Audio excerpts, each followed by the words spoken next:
Welcome to YOUCANIC. Today we have a 2018 Mercedes GLC here, and we're going to go over the process to be able to change out your front brakes and rotors.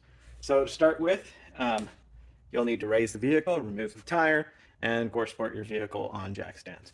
Once we've done that, we can now start taking the components off. You do not want to mess with these E-Torques. That's what holds the brake caliper unit together.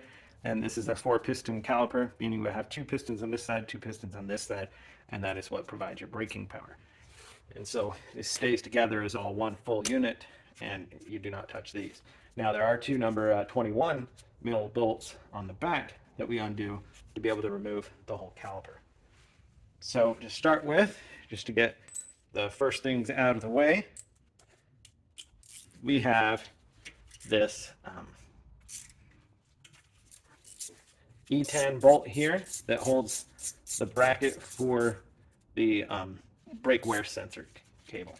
So if your brake wear sensor wears out, if you've worn your brakes too thin, then you will definitely need to replace that. If not, you'll be able to reuse it.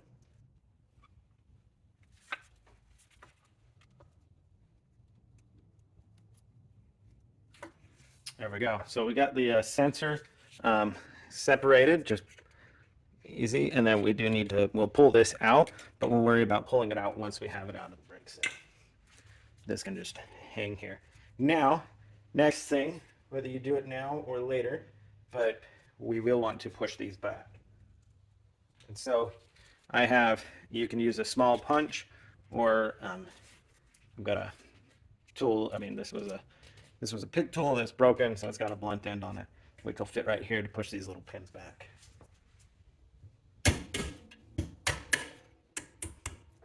And so what we're knocking back the pins that hold the brakes in. And so we have it knocked back a little bit. Go ahead and use some pressure to push that spring down and finish.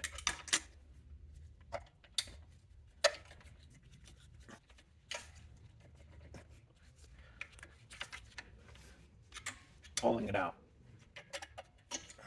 There we go. So we have our little glide pin removed on the top side. Go ahead and do the same for the bottom one.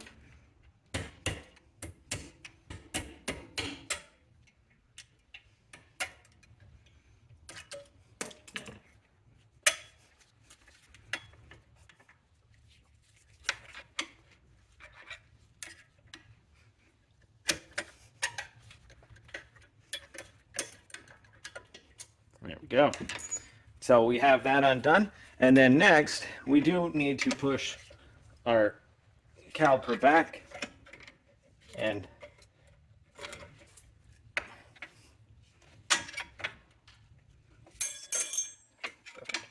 so being that this is like I said, it's got 4 pistons. We've got 2 on that side, 2 on this side. We need to push them back. Ideally, you would push with one side and push with the other side, or use a internal compressor, but which is you put it inside and then it squeezes from both sides to back it out. But you can do it with a pry bar and a screwdriver, and then just being able to apply the pressure on both sides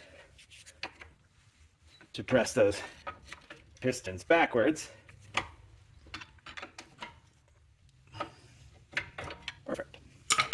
Now we slide our brakes out just like that. We do look to see that they are wearing evenly, a little crooked, so hopefully we can clear that up. Everything's good there. So if you're just replacing brakes because your rotors are nice and good, this is all you need to do. Pull out this part, and then you can slide your new brakes in and put it all back together. But we need to remove the caliper to be able to get the rotor off. To replace our rotor, we need to do that. So I need a 21 millimeter.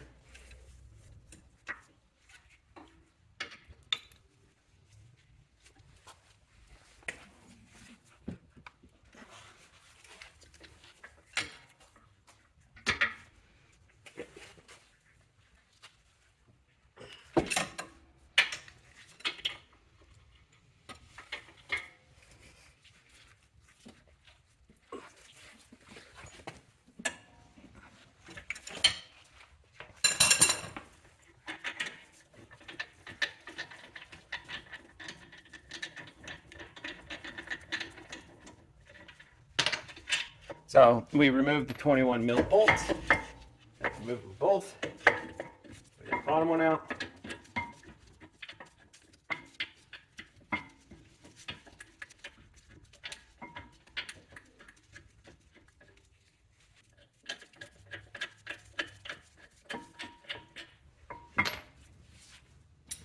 And then with that removed, we'll want to support our brake caliper up so that we don't put undue stress on our brake line.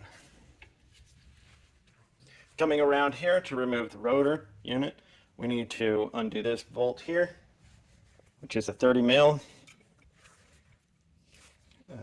T30, I should say.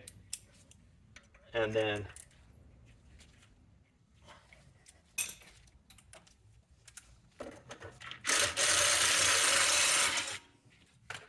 so remove that. That way your rotor will be able to be removed for replacement. Clean this up as good as you can and get prepped and ready to put your new one back on. So being that we're just showing you how it's done, and we're not replacing the rotor. We will just put this one back on, and this rotor is actually in very good shape. But of course, once it gets too thin, or if you've got warping, you definitely can just either get it turned or replace.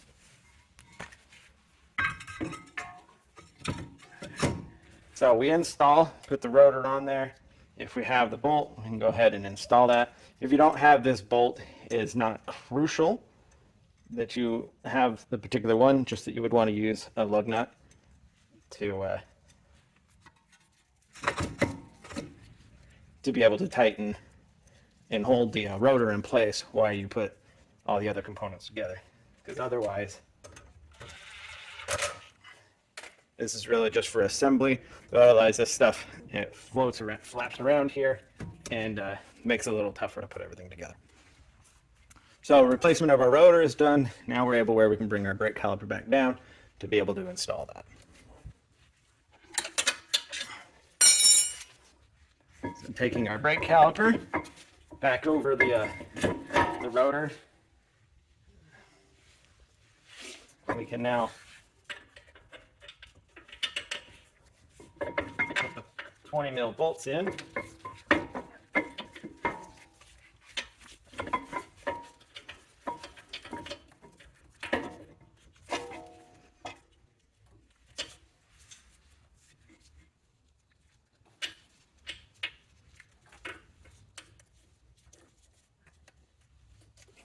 So my brake sensor wire was getting in the way, so now it's out of the way, so we're good there. But we're not.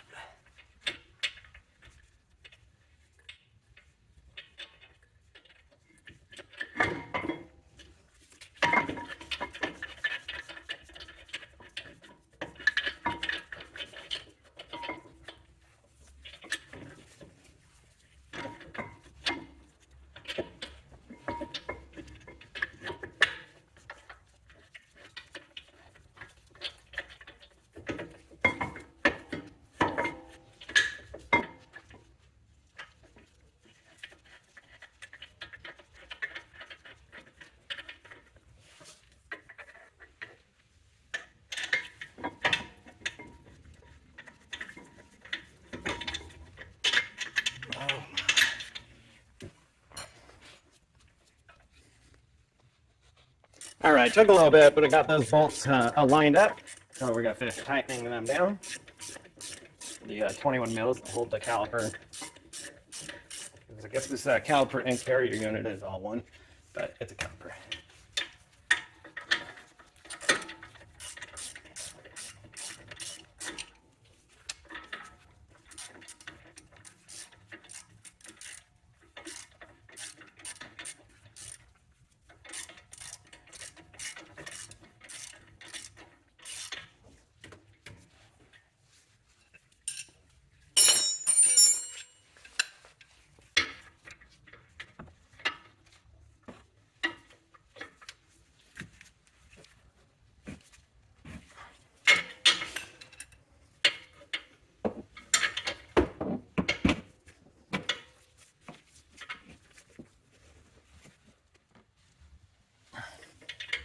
All right, those are good and tight. I'm sure there's torques back to it, but as long as you make them tight, they're good.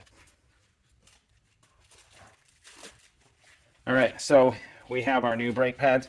You're going to notice they are slightly different from the ones that came out. They just don't have these little other top notches, but they're made to spec for this model. And so we need to remove this sensor and transfer it to this.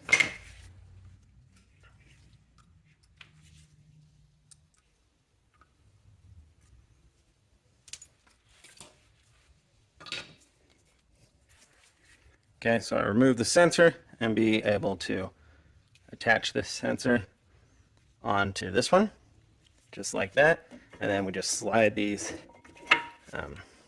pads in there. Slide this pad in here. I mean, it goes without saying that we, of course, want to make sure we got the brake material against the rotor side, not the metal to metal. Now we have our spring piece here, and we've got our glide pins. I'm going to clean these up a little bit, just smooth them up so we put them in, and then things will slide on these a little easier. All right, so we've got our pins here, and start them through, and then you can do the top one fairly easy. The bottom one gets a little, or you could do the bottom, either one. But we just got to get this lined up a little bit into the hole there, and then you can just kind of tap them in the last little bit. So they have that this little spring piece on the back that helps hold them in. And then also when they're under spring load with this, it holds everything else in place too.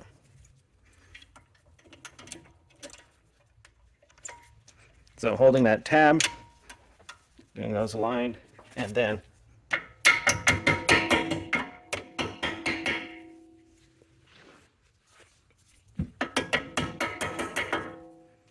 right, it's in there, everything's aligned, and then this spring helps hold the brakes away from your components there. Then we have our E10 bolt. We'll be ready to install. Let's go ahead and hook our electric connector back up here.